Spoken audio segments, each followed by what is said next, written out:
Laura woke up to the soft hum of the coffee maker and the smell of freshly brewed coffee wafting through the house. She stretched, savoring the warmth of the morning sun streaming through the bedroom window. Today was going to be another perfect day in her perfect life. As she slipped out of bed, she glanced at Marcos, still asleep, his face relaxed and peaceful. She smiled, feeling a surge of affection for her husband of 10 years. Downstairs, the house was already buzzing with activity. Sophia, their 8-year-old daughter, was at the kitchen table, diligently finishing her breakfast. Across from her, their 6-year-old son, Lucas, was engrossed in a colorful comic book, his cereal forgotten. Laura marveled at how their children had inherited Marcos's thick, dark hair and her hazel eyes. "Good morning, my loves," Laura greeted, kissing the tops of their heads before pouring herself a cup of coffee. "Morning, Mom," Sophia chirped, her face lighting up with a bright smile. "Can we go to the park after school?" "We'll see," Laura replied with a wink. "First, you both need to finish your breakfast and get ready." As the children scurried off to get dressed, Laura set about preparing their lunches. She took pride in these small routines that made their family life so harmonious. Everything had its place, and everyone knew their role. She loved the predictability of it all. Marcos joined them a few minutes later, looking sharp in his tailored suit, ready for another day at the law firm where he worked. He kissed Laura on the cheek, his eyes twinkling with that familiar charm. "Morning, beautiful," he said, wrapping an arm around her waist. "What's on the agenda today?" "Just the usual," Laura replied, leaning into his embrace. "Dropping the kids off at school, a few errands, and then maybe some time to work on my painting." Marcos nodded appreciatively. "Sounds perfect. How's the new project coming along?" "It's getting there," Laura said, feeling a flutter of excitement. "I think you'll like it when it's done." As they chatted, Laura couldn't help but think about how lucky she was. Marcos was not just a loving husband, but also a devoted father. Their life together was everything she had ever dreamed of. After dropping Sophia and Lucas at school, Laura returned home to her studio. The room was bathed in natural light, with canvases of various sizes scattered around, some complete, others still in progress.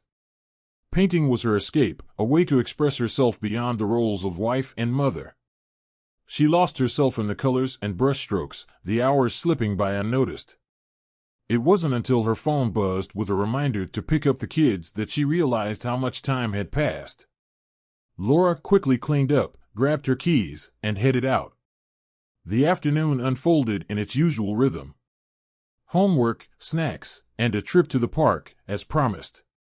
Laura watched as Sophia and Lucas ran around, their laughter echoing through the playground. She exchanged pleasantries with other parents, but her mind was already drifting back to her studio and the painting waiting for her. As evening approached, they returned home to find Marcos already there, setting the table for dinner. Laura's heart swelled with affection as she watched him interact with the children, listening intently to their stories about school and friends.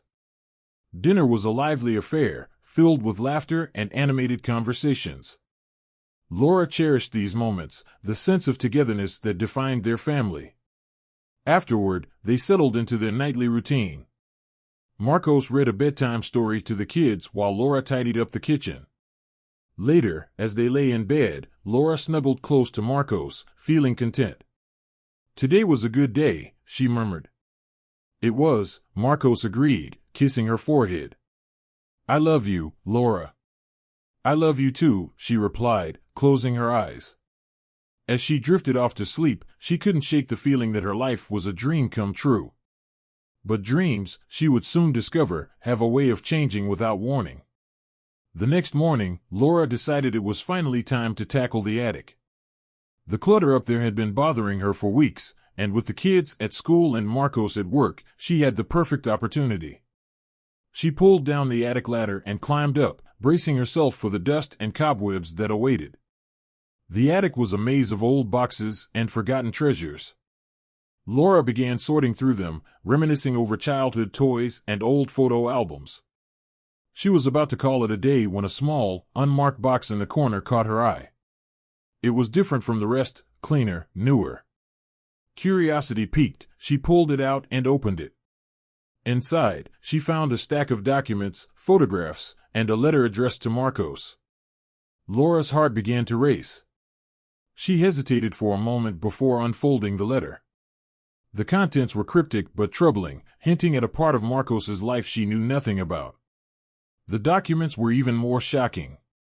They included a different name and identity, legal papers that seemed to suggest her husband had once lived an entirely different life. Among the papers, Laura found old photographs of Marcos, or someone who looked exactly like him, alongside people she didn't recognize. There was a darkness in his eyes in those pictures that she had never seen before. Laura sat back, her mind whirling with questions. Who was this man she had married? What else had he hidden from her? She couldn't shake the feeling of dread settling in her stomach. She had to know the truth, no matter how painful it might be. The rest of the day passed in a blur. She picked up Sophia and Lucas from school, trying to maintain a semblance of normalcy.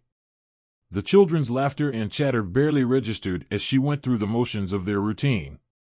All she could think about was the box and its disturbing contents.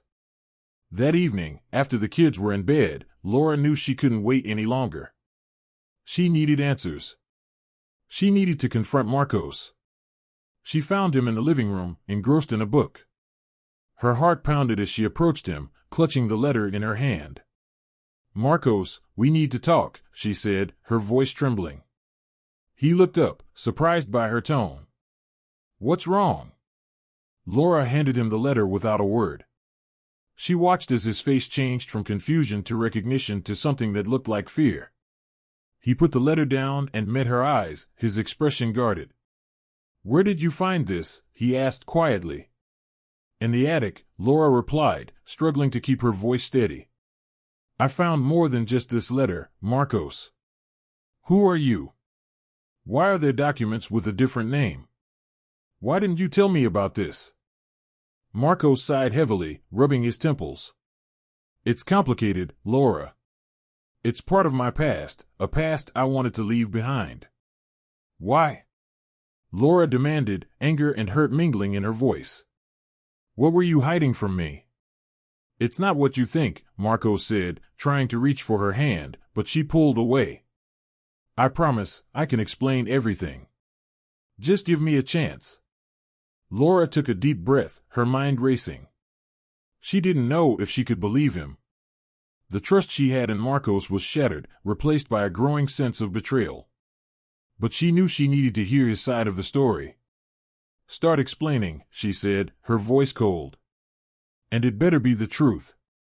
Marcos took a deep breath, his eyes clouded with a mix of resignation and determination. All right, Laura, he began, I owe you the truth. But you have to understand, I kept this from you to protect you and the kids. Laura crossed her arms, her heart pounding. Start talking, Marcos. He nodded, swallowing hard.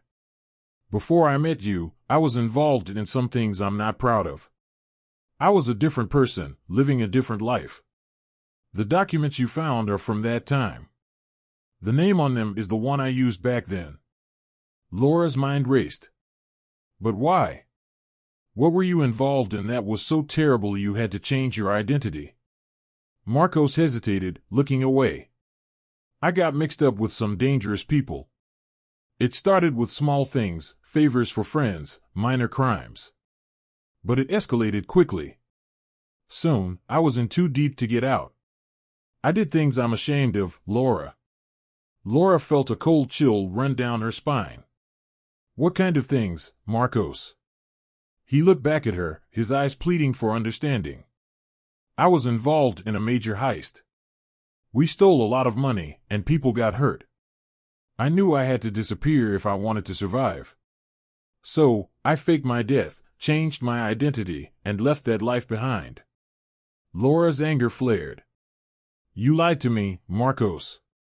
For years. How could you keep something like this from me? From us?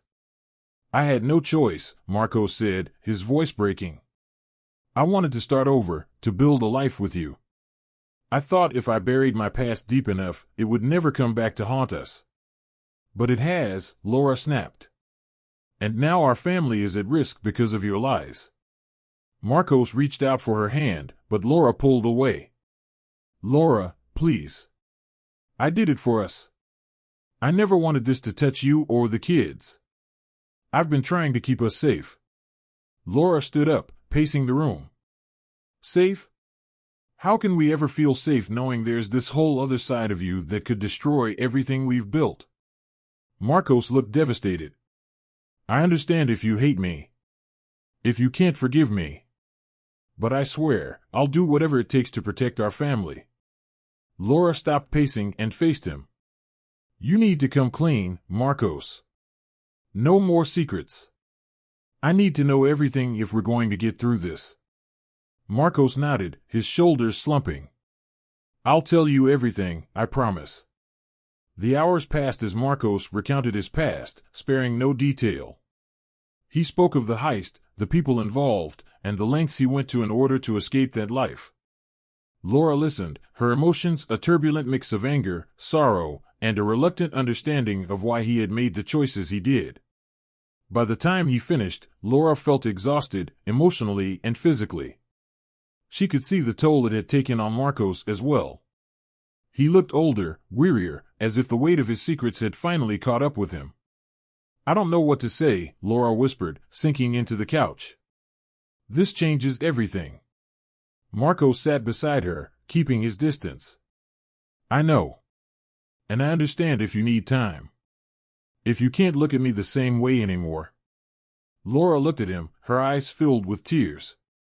I don't know if I can trust you again, Marcos. But for the sake of our kids, I need to try. We need to try. Marcos nodded, tears glistening in his eyes. I'll do whatever it takes, Laura. I love you and the kids more than anything. I'll make this right. As they sat together in silence, the gravity of their situation settled over them. Laura knew the road ahead would be difficult, fraught with danger and uncertainty. But she also knew she couldn't turn back now. She had to protect her family, even if it meant facing the darkest parts of Marcos's past. The morning after Marcos's confession, Laura felt a sense of grim determination settle over her. She couldn't ignore the threats that his past posed to their family. If she was going to protect her children and herself, she needed to understand the full extent of the danger they were in. After dropping Sophia and Lucas at school, Laura returned home and headed straight to the attic. She retrieved the box of documents and began sifting through them methodically, making notes and piecing together the fragments of Marcos's hidden life. Names, dates, and locations emerged, painting a picture of a man she barely recognized. She knew she couldn't do this alone. Her first call was to Anna, her closest friend and confidant. They met at a quiet cafe where Laura shared everything she had discovered. Anna listened, her expression growing more serious with each revelation. This is serious, Laura, Anna said, her voice low. You can't just ignore it. Have you thought about going to the police? Laura shook her head. Not yet. I need more information first. I need to understand exactly what we're dealing with before I bring anyone else into this. Anna nodded, her eyes filled with concern. All right. But you need to be careful. If Marcos's past is as dangerous as it sounds, you could be putting yourself in real danger. Laura knew Anna was right. She decided to take the next step cautiously. She contacted Jorge, a private investigator she had met years ago when she needed help locating a missing relative. Jorge had a reputation for being thorough and discreet, qualities Laura needed now more than ever. They met at Jorge's office later that day. Laura explained the situation, showing him the documents and photos she had found. This is quite a mess, Jorge said, flipping through the papers. But I can help. I'll dig into Marcos's past and see what I can find. But you need to be prepared, Laura. Sometimes the truth is more dangerous than the lies. Laura nodded, her resolve unshaken. I need to know, Jorge. Whatever it takes. Over the next few days, Jorge began his investigation. Laura continued her own inquiries, following up on leads and trying to connect the dots. She discovered a name linked to one of the documents, Miguel Sanchez. It took some digging, but she found an old address and decided to check it out. The neighborhood was rough, a stark contrast to her own suburban life. Laura parked a few blocks away and approached the address on foot, her heart pounding. She found the building, a dilapidated apartment complex, and hesitated before knocking on the door. An older woman answered, her eyes wary. "Yes? I'm looking for Miguel Sanchez," Laura said, trying to sound confident. The woman's expression hardened. "Who wants to know?" "I'm a friend of Marcos," Laura replied, using his old name. "I need to speak with Miguel. It's important." The woman steadied her for a moment before nodding. "Wait here." A few minutes later, a man appeared, his face lined with age and hardship. "Who are you?" he demanded. "I'm Laura," she said. "Marcos's wife. I need to know about his past. About what happened. Please, I just want to protect my family." Miguel's eyes softened slightly. "Marcos, huh? Haven't heard that name in years." "All right, come in. But this ain't a place for delicate ears." Inside, the apartment was sparse and worn. Miguel offered her a seat and began to talk. He told her about the heist, the dangerous people involved, and how Marcos had managed to escape. He also warned her that these people didn't forget, and if they knew Marcos was alive, they would come for him. Laura left the apartment with more questions than answers. She knew now that Marcos's past was even more dangerous than she had imagined. But she also knew she couldn't stop. She had to keep digging, to uncover every secret, no matter the cost. Laura drove home from Miguel's apartment, her mind racing with the new information. The pieces of Marcos's past were falling into place, but each revelation brought more questions and deeper fears. She parked the car in the driveway, taking a moment to collect herself before going inside. The house was quiet. Sophia and Lucas were engrossed in their homework at the kitchen table. Laura put on a brave face, smiling as she walked in. "How's it going, kiddos?" "Good, Mom," Lucas said without looking up. Sophia just nodded, her concentration fixed on her math problems. Laura's phone buzzed with a message from Jorge, "Need to talk." "Found something important. Meet at the office." She felt a knot tighten in her stomach but responded quickly, agreeing to meet him in an hour. "Mom has to go out for a bit, okay?" "Marcos will be home soon," she told the kids, ruffling Lucas' hair. They nodded absently, used to the occasional disruptions in their routine. At Jorge's office, the air was thick with tension. Jorge wasted no time. "Laura, I've been digging deep.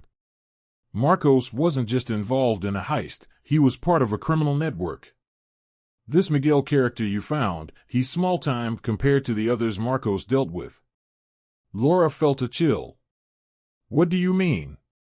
"Marcos was mixed up with some dangerous people, drug traffickers, arms dealers. The kind who don't just let go of their past associates," Jorge explained. He handed her a file. "This is what I've found so far.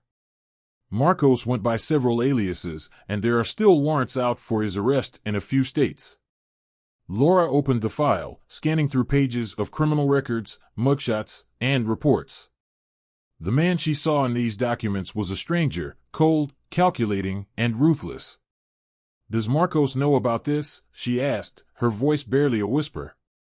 Jorge shrugged. "He might. He probably thought he was safe by faking his death and starting over. But if I can find this, so can the people looking for him." Laura's head spun. She thanked Jorge and drove back home, the weight of the revelations pressing down on her. Marcos was home when she arrived, playing with Sophia and Lucas in the living room. The sight of them laughing together was almost surreal now, a stark contrast to the dark secrets she had uncovered. "Laura, everything okay?" Marcos asked, noticing her pale face. "We need to talk," she said quietly, glancing at the kids. Later. Dinner was a tense affair. Laura could barely eat, her mind racing with how to broach the subject again with Marcos. After the kids were in bed, she finally sat down with him in the living room. "Marcos, I met with Jorge today," she began. His face tensed. "He found out a lot about your past. More than you told me." Marcos sighed, his shoulders slumping. "I was afraid of this." "What did he find?" "That you were involved with a criminal network. That there are still people looking for you." "Dangerous people," Laura said, her voice trembling. "How could you hide all of this from me?" "From us?" Marcos looked defeated. "I thought I could protect you by keeping it all buried." "I was wrong, Laura. But I didn't know how else to keep you safe."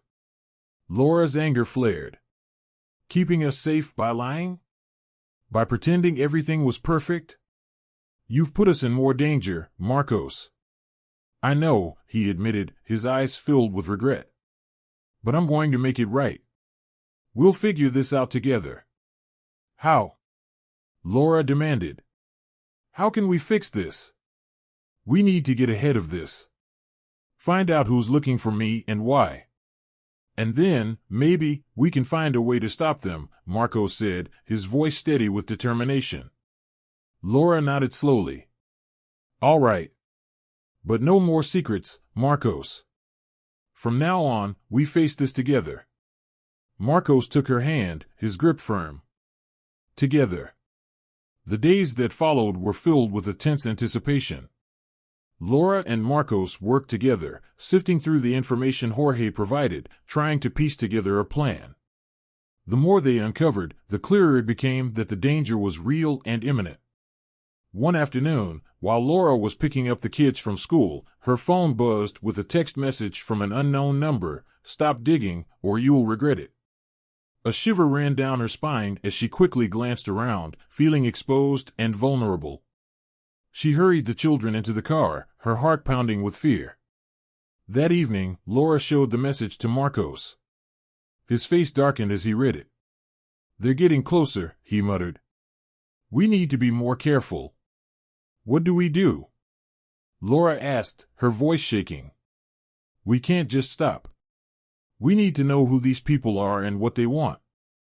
Marcos nodded, his jaw set with determination. "I'll talk to Jorge. We need more protection. And we need to find out who sent this message." The next day, Jorge arranged for a security system to be installed in their home and advised Laura to stay vigilant. "You need to be aware of your surroundings at all times," he warned. "These people don't make idle threats." Laura's anxiety grew with each passing day.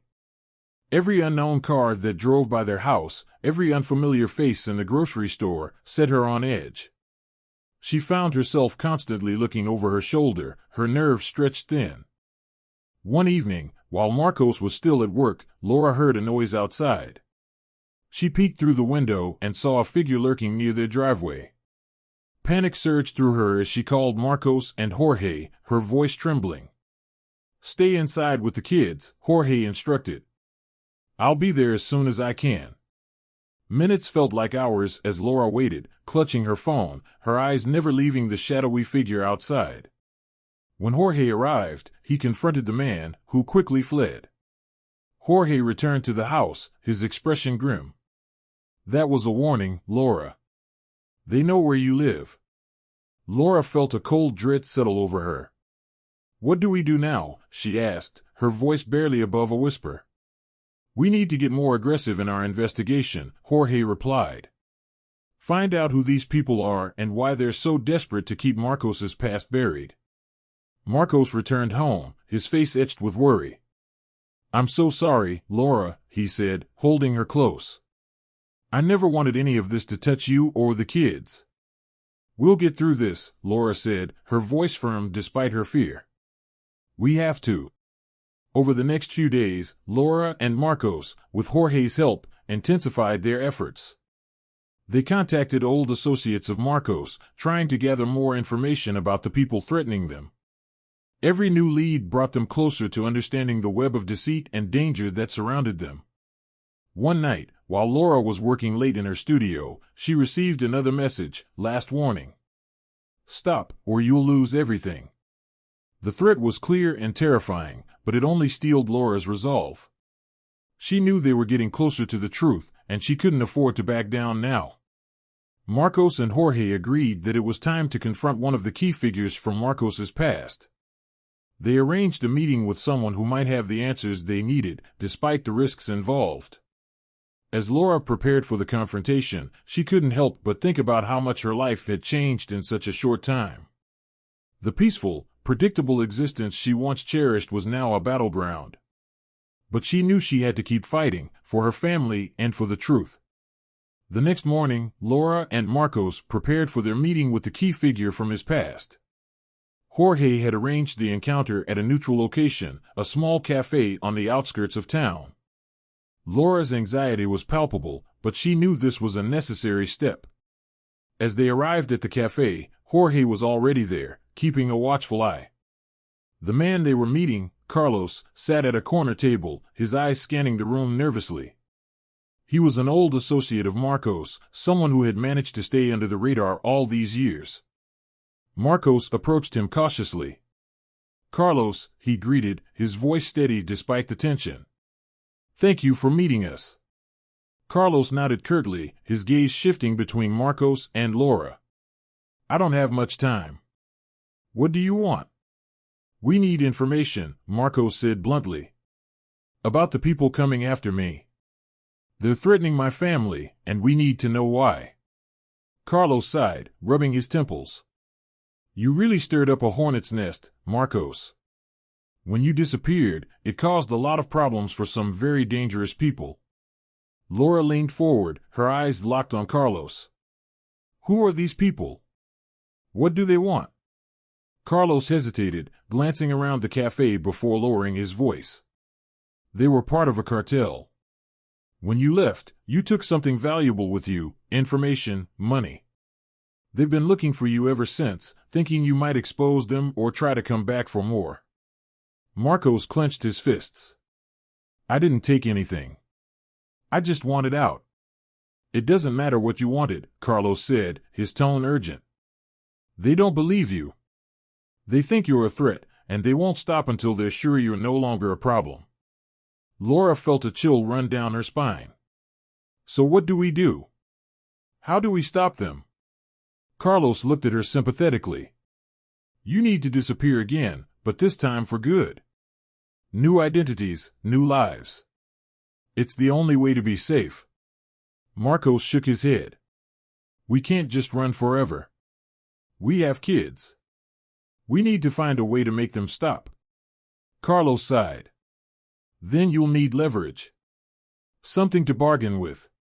If you can find the evidence they think you have and use it against them, you might have a chance." Laura and Marcos exchanged a determined look.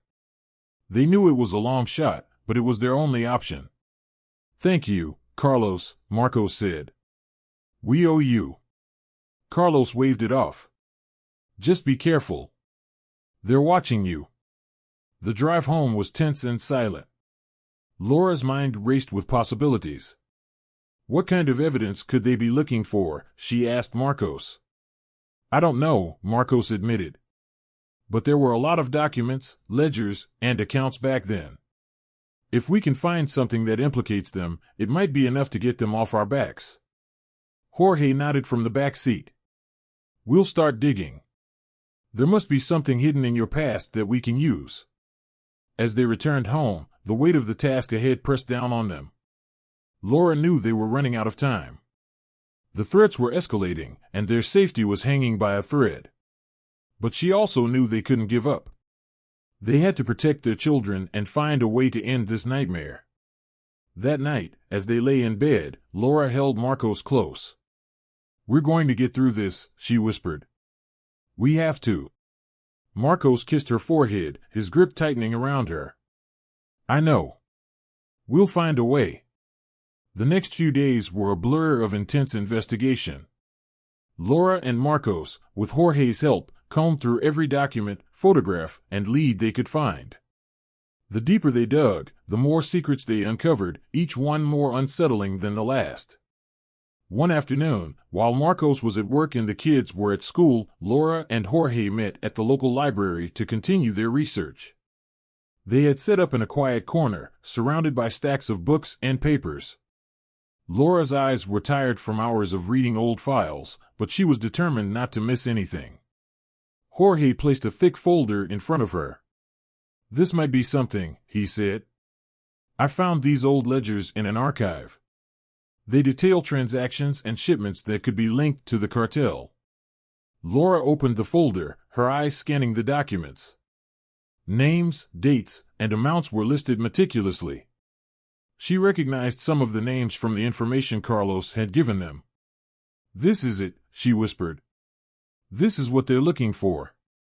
Jorge nodded. "If we can connect these transactions to the cartel leaders, it might give us the leverage we need." As they pored over the ledgers, Laura's phone buzzed with a call from Anna. "Hey, Laura, how's everything going?" Laura filled Anna in on their progress, feeling a small sense of relief at having someone to confide in. "We're getting closer, Anna. I think we might actually have a chance." Anna's voice was supportive but cautious. "Just be careful, Laura. These people are dangerous." "I know," Laura replied. "But we don't have a choice." After hours of work, Laura and Jorge decided to take a break. As they stepped outside the library, Jorge's phone rang. He answered it, his expression turning serious. "What? Are you sure?" He looked at Laura, his face pale. "That was one of my contacts. They found out we're digging into the ledgers. We need to move fast." Panic gripped Laura. "What do we do?" "We need to secure these documents and make copies," Jorge said. "And we need to get home. Now." They rushed back to Laura's house, their anxiety mounting with each passing moment. When they arrived, Marcos was already there, having received a similar warning. "We need to keep the kids safe," he said, his voice tense. "They're the priority." Laura agreed, her mind racing. "We can stay with Anna for a few days. It'll be safer than here." They quickly packed a few essentials, making sure to secure the documents and ledgers. Laura called Anna, explaining the situation. "We'll be there soon." "Thank you." Anna's calm reassurance helped steady Laura's nerves. "We'll be ready for you. Just get here safely." As they drove to Anna's house, Laura's thoughts were a whirlwind of fear and determination. They had what they needed, but now they had to use it wisely. The safety of their family depended on it. When they arrived, Anna welcomed them with open arms. "Come in, quickly," she said, ushering them inside. "I've set up a room for the kids. They'll be safe here."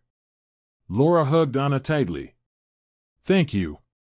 We couldn't do this without you." Anna smiled, though her eyes were filled with concern. "We're in this together." That night, as the kids slept peacefully in the next room, Laura, Marcos, and Jorge strategized in the living room. "We need to contact the authorities with this evidence," Jorge said. "But we have to do it in a way that ensures our safety." Marcos nodded. "We'll need to be smart about this. No direct contact. We need to find a way to protect our family first." Laura took a deep breath, feeling a glimmer of hope despite the danger. "We can do this. We have to." The next morning, Anna made breakfast for everyone, the smell of pancakes filling the house. It was a small comfort amidst the chaos. Laura, Marcos, and Jorge continued to discuss their next steps, while the kids played innocently, unaware of the dangers surrounding them. Laura's phone buzzed with a text from Jorge, who had stepped outside to take a call. "Come out. We need to talk." She excused herself and joined him on the porch. Jorge's face was grave. "I just got off the phone with a contact in the police department. They can't move on the cartel without solid, actionable evidence. The ledgers are a start, but we need more." Laura sighed, feeling the weight of the situation. "What do we do now?" "We need someone on the inside, someone who can testify and corroborate our findings," Jorge said. "I'm reaching out to some old contacts, but it's risky." As they talked, Anna stepped out, her face pale. Laura, Marcos, can I talk to you both for a moment? They followed her inside, where she led them to the kitchen. I just got a call from someone claiming to be from the police, Anna began, her voice trembling. They asked about you, Laura. They knew things, personal things. Laura felt a chill. What did you tell them? Nothing, Anna said quickly. But it scared me. How could they know so much? Jorge frowned. We've been careful. It's possible someone's been watching you, Anna. Marcos paced the room, frustration evident on his face. We need to act fast. We can't stay here and endanger Anna and her family. That evening, while the kids were asleep, Laura and Marcos sat down to review their next steps. They decided to use a secure line to contact an old ally of Marcos, someone who might help them get the evidence they needed. As Marcos dialed the number, Laura felt a sinking feeling. Trust was scarce, and every step they took seemed to lead them deeper into danger. The call connected, and a gruff voice answered. This is Felipe. Felipe, it's Marcos. I need your help, Marcos said, explaining the situation quickly. Felipe agreed to meet them the next day, offering a glimmer of hope. But as Laura listened, she couldn't shake the feeling of impending doom. That night, as they prepared for bed, Laura's mind raced. She glanced at Marcos, who was deep in thought. We're going to get through this, she whispered, trying to convince herself as much as him. Marcos nodded, his eyes meeting hers. We have to. Early the next morning, Laura woke to a noise downstairs. She crept down the stairs and found Anna in the kitchen, speaking quietly on the phone. Laura paused, listening. I told you everything I know, Anna said, her voice trembling. Please, just keep my family safe. Laura's blood ran cold. She stepped into the kitchen, her heart pounding. Anna, who are you talking to? Anna spun around, her face a mask of guilt. Laura, Who are you talking to? Laura repeated, her voice rising. Anna hung up the phone, tears streaming down her face. I didn't mean to betray you, Laura. They threatened my family.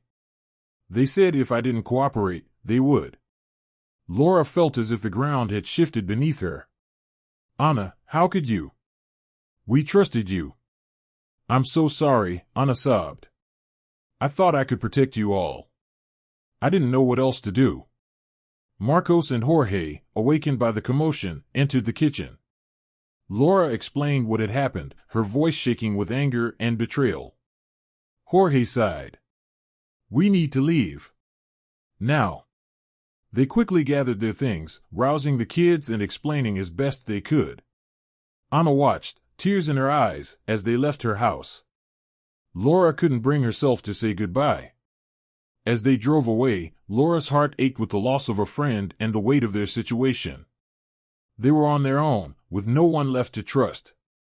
The drive from Anna's house was silent and tense. Laura kept glancing back at Sofia and Lucas, who were still groggy and confused from being woken up so early. Marcos and Jorge were deep in conversation, discussing their next move.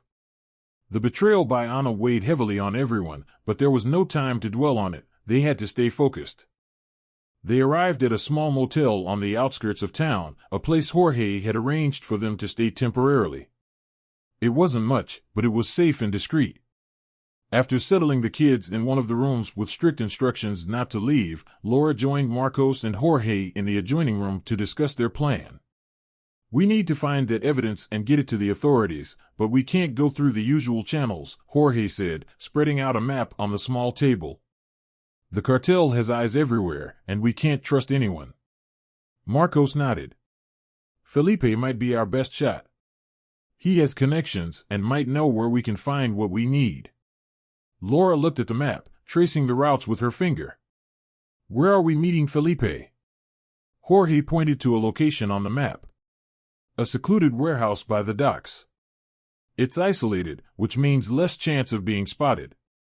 Isolated also means dangerous, Laura noted, feeling a pang of anxiety. What if it's a trap? We don't have much choice, Marcos said. We need that evidence, and Felipe is our only lead. The next morning, they left the motel, leaving the kids in the care of a trusted friend of Jorge's, someone who had no ties to their current predicament. The drive to the warehouse was tense, each mile bringing a new wave of anxiety. Laura couldn't shake the feeling of walking into a lion's den. They arrived at the warehouse as the sun began to set, casting long shadows across the deserted area. Jorge parked the car a few blocks away, and they walked the rest of the distance, keeping to the shadows. The warehouse loomed ahead, a stark reminder of the danger they were facing. Felipe was waiting inside, just as he had promised. He was a tall, muscular man with a rough demeanor, but his eyes held a glimmer of sympathy when he saw them. Marcos, Felipe greeted, clasping his hand. It's been a long time. It has, Marcos replied, introducing Laura and Jorge. We need your help, Felipe. We need that evidence. Felipe nodded. I've got something that might help. Follow me. He led them to a back room where he had laid out several boxes of documents, old ledgers, and flash drives. These are from the cartel's operations years ago. If there's anything that can incriminate them, it's in here. Laura felt a surge of hope as she began sifting through the boxes. Marcos and Jorge joined her, each of them scanning documents and files. It was painstaking work, but they knew they were on the brink of finding what they needed. As they worked, Felipe kept watch, his eyes darting around the warehouse. We need to be quick, he warned. They could be onto us. Hours passed, and just when Laura felt her hope waning, Marcos held up a flash drive. I think I found something. Bank transactions, offshore accounts, all linked to the cartel leaders. Jorge examined the flash drive, nodding in approval. This is it. This is what we need. Suddenly, the sound of approaching vehicles shattered the silence. Felipe's face turned grim. They're here. We need to move, now. Laura's heart raced as they gathered the evidence and prepared to flee. They slipped out a back exit, moving swiftly and silently through the shadows. The cartel's men were closing in, their voices and footsteps growing louder. They reached Jorge's car and piled in, breathless with fear and urgency. Jorge started the engine and sped away, the sound of gunfire echoing behind them. Laura clutched the flash drive tightly, knowing their lives depended on it. As they drove away from the warehouse, Laura glanced at Marcos. We did it. We have the evidence. But we're not safe yet, Marcos reminded her. We need to get this to the authorities, and we need to do it without getting caught. Jorge nodded. I have a plan for that too. But first, we need to get somewhere safe. They drove through the night, the tension palpable in the confined space of the car. Jorge navigated the dark, winding roads with precision, avoiding main highways and sticking to less traveled routes. Laura kept glancing at the flash drive in her hand, the weight of its importance pressing down on her. It felt like they were carrying a time bomb, one wrong move away from disaster. They reached a safe house Jorge had arranged, a small cabin hidden deep in the woods. It was remote and well protected, offering them a temporary refuge. As they settled in, Jorge laid out the final part of their plan. We need to get this flash drive to the authorities, but we can't just walk into a police station, Jorge explained.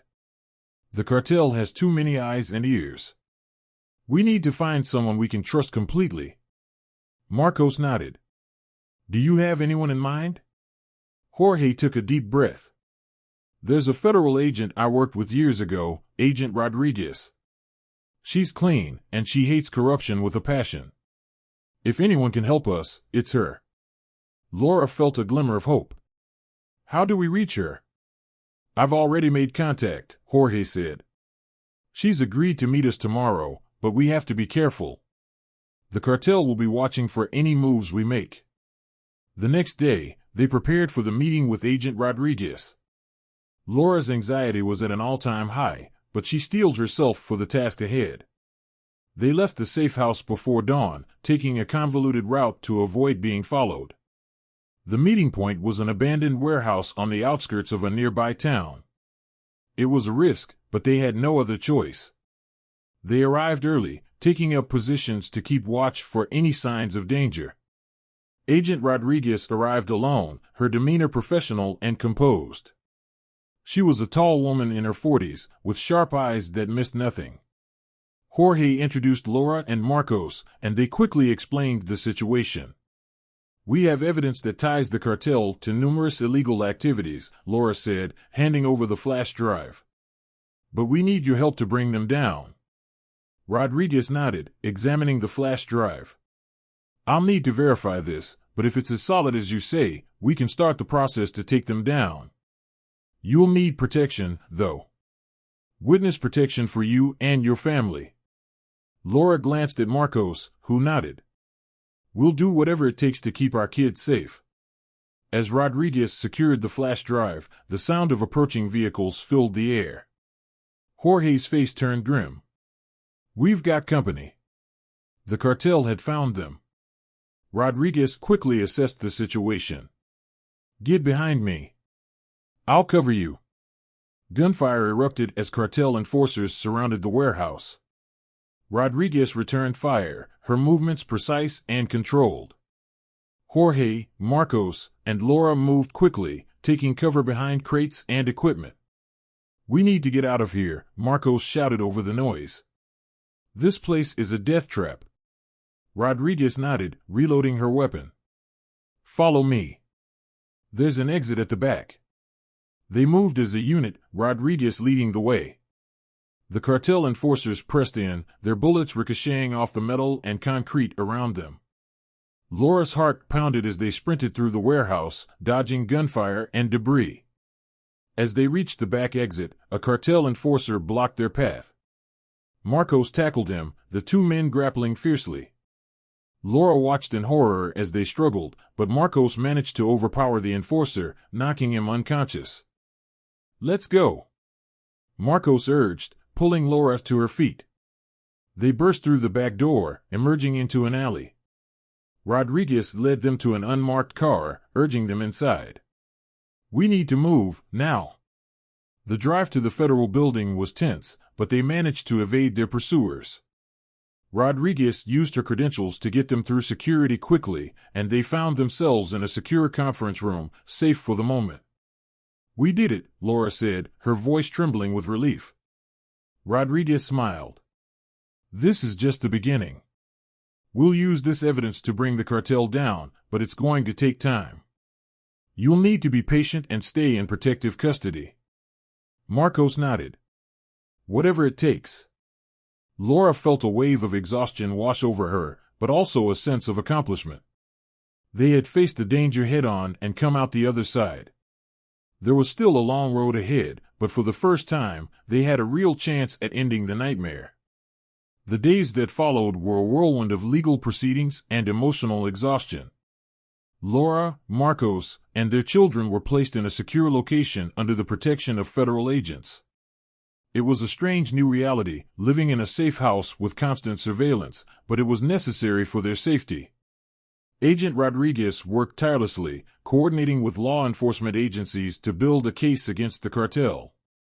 The evidence on the flash drive proved to be a goldmine, linking key figures to various criminal activities. The cartel's network began to unravel, but the process was slow and required constant vigilance. For Laura and Marcos, the relief of being safe was mixed with the strain of their new circumstances. The kids were confused and scared, struggling to understand why they couldn't go home or see their friends. Laura did her best to comfort them, but her own fears were always just below the surface. One evening, as the kids played quietly in the next room, Laura and Marcos sat together on the couch, holding hands. "I still can't believe we made it this far," Laura said, her voice tinged with fatigue. Marcos nodded, his eyes reflecting the weight of the past weeks. "We did what we had to do. For the kids, and for us." Laura leaned her head on his shoulder. "I know. But sometimes it feels like we've lost everything." Marcos tightened his grip on her hand. "We still have each other. And we're still a family. That's what matters." Agent Rodriguez visited them regularly, updating them on the progress of the case. "The cartel is scrambling," she said during one visit. "Your evidence has them on the defensive, but they're dangerous when cornered. You need to stay vigilant." Laura appreciated Rodriguez's honesty and dedication. She knew they were far from being out of the woods, but knowing the cartel was being pursued gave her a sense of hope. One day, while the kids were at a makeshift school set up by the protection program, Laura found a quiet moment to herself. She walked around the small yard, thinking about everything they had been through.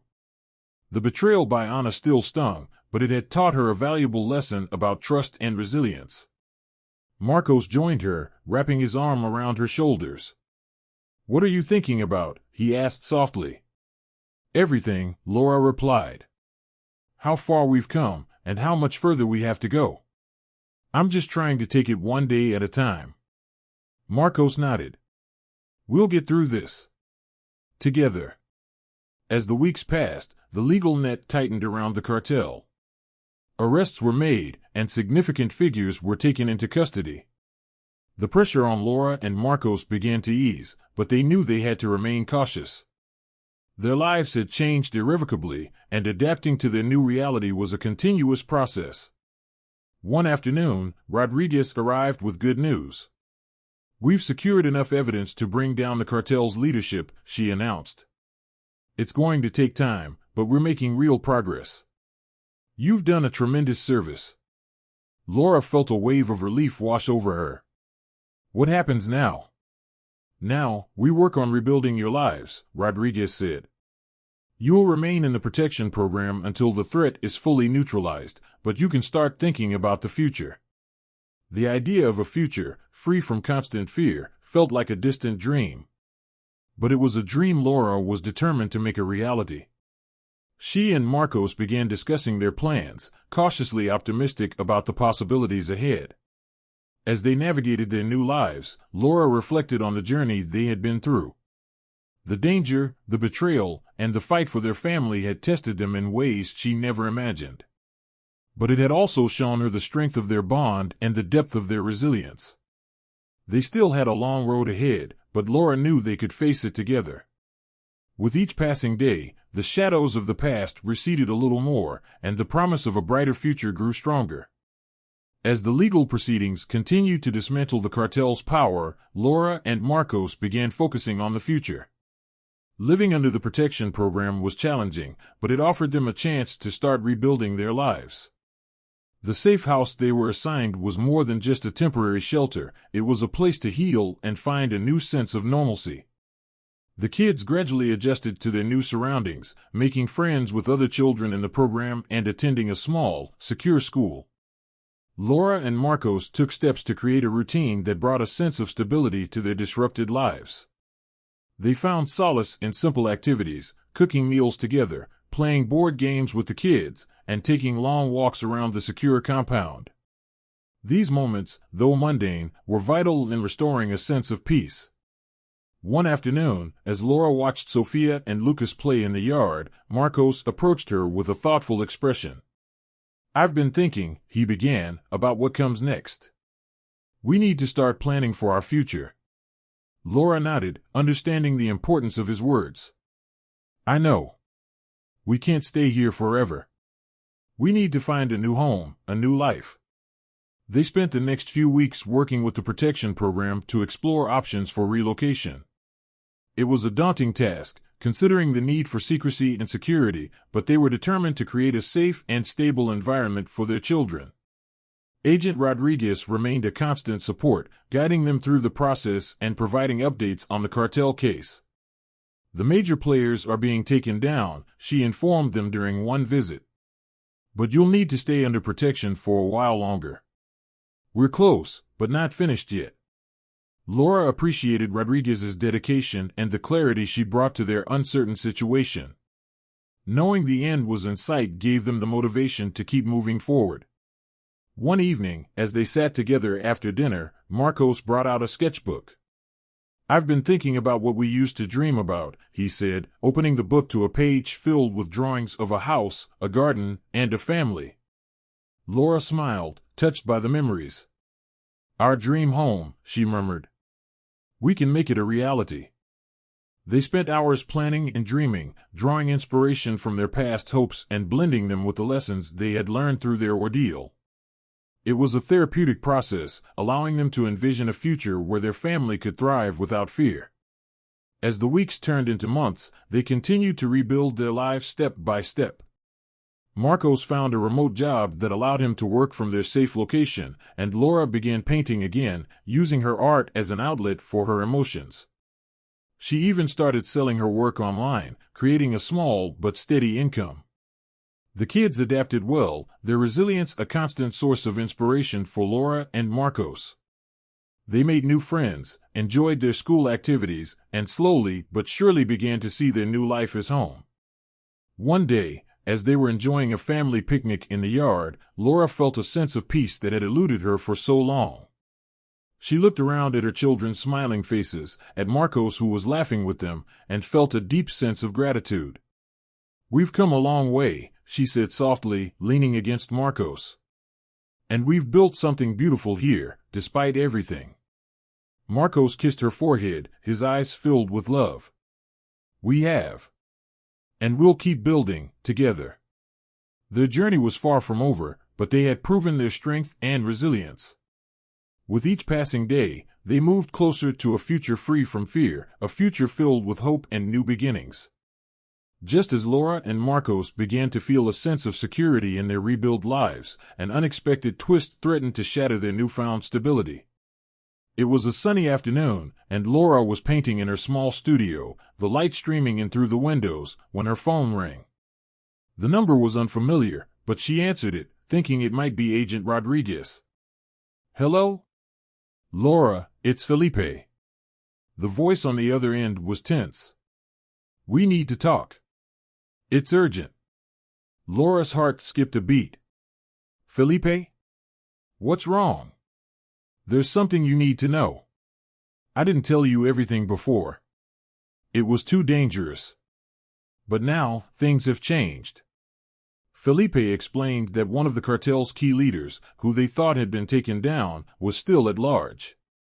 This person had a personal vendetta against Marcos and wouldn't stop until he was found. "I thought it was over," Laura whispered, fear gripping her heart. "We're in witness protection. How could this happen?" "The cartel is resourceful," Felipe said grimly. "They have connections everywhere. You need to be prepared for anything." Laura thanked Felipe and hung up, her mind racing.